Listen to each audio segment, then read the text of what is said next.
El Nino अभी ना आया हो, लेकिन उसकी हेडलाइंस यहाँ पर चारों तरफ बरकरार हैं और काफ़ी सरकार की तरफ से तैयारियां भी शुरू हो गई हैं। सरकार ने राज्यों को एडवाइजरी जारी की है।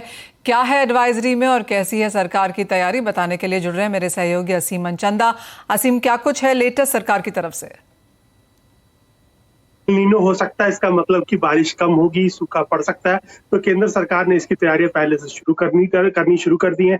कंटीजेंसी प्लान बना लिए गए हैं और 650 से ज्यादा जिले हैं जिनको कि सूखाग्रस्त जिनमें कि सूखा पड़ सकता है। तो इन जिलों को निर्देश दिए गए कि आप यहाँ पर अपनी तैयारियां पूरी रखें। यहाँ पर जो भी जिला कलेक्टर्स हैं उनको कहा गया कि आप डेली मॉनिटर करें कितनी बारिश हो रही है और उस हिसाब से किसानों को एडवाइस करें कि कब आपको यहाँ पर क्रॉप की बिजाई जो है वो करनी है। इसके साथ साथ जो जिला कलेक्टर्स हमको ये भी कहा गया है कि आप अपने यहाँ पर वाटर रिसोर्स जो भी है, उन चाहे वो तालाब हो, चाहे कनाल्स हो, नहर हो, उनको आप दुरुस्त कीजिए। मनरेगा के तहत आपके अगर हैंड पंप्स वगैरह हैं या फिर पीने के पानी के दूसरे सोर्स है, उनको आप अभी से मेंटेन करना शुरू कर दीजिए, क्योंकि इस बार मौसम विभाग ने ये भी जताया है कि एल नीनो हो सकता है, सूखा पड़ सकता है, बारिश हो सकती है। तो एक कंटीजेंसी प्लान ऑलरेडी तैयार कर लिया गया है। आईसीआर को भी ये कहा गया कि 150 से ज्यादा सूखा जो ड्रॉट प्रोन सीड्स होते हैं उसको तैयारी रखिए और सीड बैंक तक उनको पहुंचाइए। तो ये सारी तैयारियां केंद्र सरकार ने इसको लेकर के शुरू कर दी है। अगर सूखा पड़ता है तो इसके लिए सरकार बिल्कुल तैयार होगी। ओके, पुखराज चोपड़ा भी हमारे साथ मौजूद हैं जो कि एग्री कमोडिटी एक्सपर्ट हैं। पुखराज जी नमस्कार, स्वागत है आपका। ऑल्दो अनसीजनल रेनफॉल से काफी नुकसान फसलों को हुआ है, किसानों को हुआ है, लेकिन अब एल नीनो की चिंता थोड़ी सी हावी हो रही है। सरकार कंटीजेंसी प्लान बना तो जरूर रही है, लेकिन आपका आकलन या सोच क्या कहती है, कितनी चिंता फिलहाल एल नीनो को देखते हुए नजर आ रही है?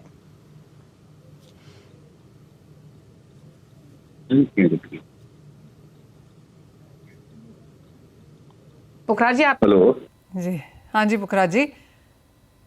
हाँ, लाइन कट गई थी। ओके, हम आपसे ये पूछ रहे थे कि गुआर 2 हफ्ते के निचले स्तर पर फिलहाल कारोबार कर रहा है, लेकिन एल निनो की चिंताएं भी बरकरार हैं यहाँ पर। तो कैसे देखते हैं आप मौसम और गुआर का जो ये प्राइस रिएक्शन है? देखिए, एल नीनो तो स्काईमेट और आईएमडी दोनों ने आशंका जाहिर की थी पहले भी, पर उसका रिएक्शन बाजार पे आता हुआ नहीं दिखा। ये कमाल की बात है कि मौसम की कोई बात हो और कमजोरी की बात हो या अच्छे की बात हो और गुआर रिएक्ट नहीं करे उस पे, ये एक ताजुब की बात है।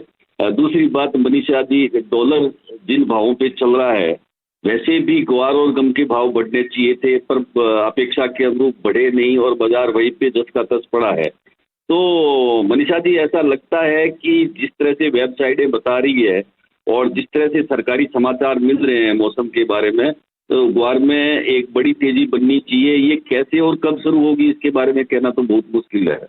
पुखराज जी, अगर इसको और भी नंबर से ऐड करें कि किस तरह का एक्सपोर्ट है, किस तरह की आवक है, कैसी डिमांड है बाजार में, अगर ये 3 आंकड़े भी आप हमारे साथ शेयर कर सकें। देखिए, बाजार में जो अराइवल है 10-11 हजार बोरी की अराइवल आ रही है और 25 से 30 हजार बोरी की क्रैशिंग है। और जहां तक निर्यात की बात है, 1 महीना कमजोर रहा है, बाकी सारे महीने नॉर्मल जो निर्यात है वो रहा है। जो निर्यात है वो सामान्य रूप से चल रहा है, उसमें कोई बड़ी गड़बड़ नहीं है, 1 महीने को यदि छोड़ दे तो। बाकी 22 से 25 हजार टन का लगभग निर्यात हो रहा है, जो सफिशिएंट है इस फसल के लिए। तो निर्यात के हिसाब से 22 से 25 हजार टन और आवक के हिसाब से 10-11 हजार बोरी, क्रैशिंग के हिसाब से 25-30 हजार बोरी, ये अभी गुआर के फंडामेंटल है। ओके अच्छा पुखराज जी, अगर हम जनवरी की शुरुआत से लेकर अब तक भाव देखें तो 15-20% ग्वारगम ग्वार सीड के भाव गिर चुके हैं। अब आपने कहा कि यहाँ से तेजी आनी चाहिए, कि कब आएगी ये कहना मुश्किल है, लेकिन क्या ये मान के चले कि इस मौजूदा भाव से प्राइसेस और नीचे नहीं जाएंगे?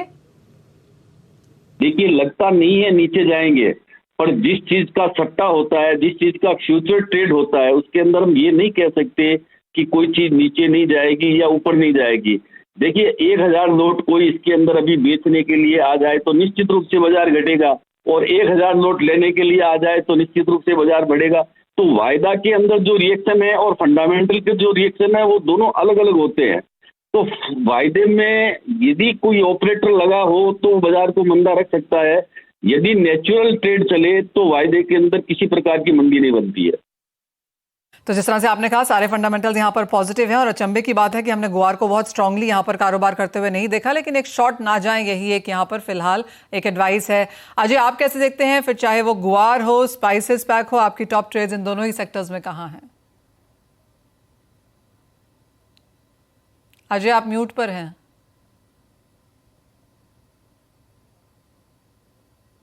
अजय अभी भी हम आपको सुन नहीं सकते हैं। बिल्कुल, अगर हम देखें तो गवार के अंदर जिस ढंग से एक रेंज बना हुआ है, पुखराज जी ने भी कहा है कि फंडामेंटल में कोई मेजर चेंजेस नहीं है, बट ओवरऑल अगर हम देखते हैं तो 5550 से 5850 का एक ब्रॉडर रेंज बन चुका है। इसी रेंज में market as of now trade कर रहा है। नो डाउट अगला 15-20 दिन सोइंग को लेकर, दूसरा जो इंटरनेशनल में हमने ऑयल एंड गैस के अंदर चेंजेस आते हुए देखे तो एक्सपोर्ट्स कैसे रहेंगे ये डिपेंड करेगा, बट टाइमिंग मुझे लगता है इससे ज्यादा नीचे जाता हुआ दिखाई नहीं दे रहा है। 5550-5600 से वापस बाइंग लौटती हुई दिखाई देगी। ब्रेकआउट 5850 के ऊपर ही रहेगा। वहीं पूरे मसाले पैक की बात करें तो कहीं ना कहीं हायर लेवल्स पे दबाव बन रहा है। इस सबको छोड़कर जीरे के अंदर भी हमने देखा कि टॉप बन चुका है, मार्जिन बढ़े हुए हैं, जिसकी वजह से दबाव बना रहा है। टाइमिंग मुझे लगता है जीरे में एक बिकवाली रह सकती है, जो 43,500 तक 43,500 तक का एक पुलबैक दिखा सकता है। धनिया भी मुझे लगता है 6,750 तक का एक पुलबैक। हल्दी के अंदर एक बड़ी रैली के बाद एक टेम्पररी फॉलबैक है, बट ओवरऑल फंडामेंटल हल्दी के काफी स्ट्रॉन्ग दिखाई दे रहे हैं। नांदेड़ साइड में हमने देखा था कि 15 से 20% तक की स्विंग में इस बार कमी बताई जा रही है। तो कहीं ना कहीं एक पुलबैक 8,250 तक का लेवल मिलता है तो वो एक नया लेवल बनेगा बाइंग करने के लिए। ओके, चलिए, तो ये राय रही स्पाइसेस पे। ग्वार पैक में भी फंडामेंटल्स के हिसाब से यहाँ से मंदी नहीं दिख रही है। 5500 का लेवल का जिक्र अजय ने किया कि वहां से अगर थोड़ा भाव नीचे गए भी तो वहां से एक स्ट्रॉन्ग बाइंग आने की पूरी एक्सपेक्टेशंस हैं। चलिए, शुक्रिया पुखराज जी और अजय, आप दोनों का ही आने के लिए शो में स्ट्रैटेजीज, अपने व्यूज, फंडामेंटल्स पर बातचीत करने के लिए। रुक रहे जी साथ एक ब्रेक के लिए। ब्रेक के उस पार वादा मार्केट का पूरा एक्शन आप देख सकते हैं फ्यूचर एक्सप्रेस में। मुझे और मनीषा जी को दीजिए इजाजत। नमस्कार।